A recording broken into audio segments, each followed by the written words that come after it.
দেবচন্দ্র দাস একটা দীর্ঘশ্বাস,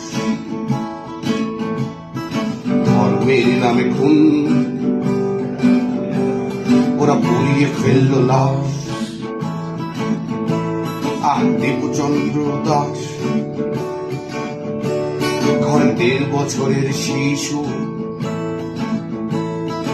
গাছের সাথেই লাশটা বাঁধা যেন ক্রুশবিদ্ধ যিশু।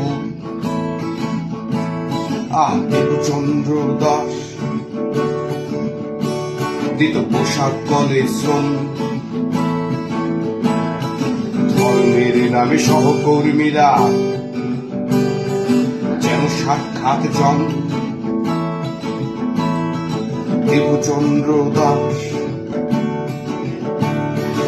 আমি প্রতিশোধ চাই, যারা তোমাকে পিটিয়ে মারলো,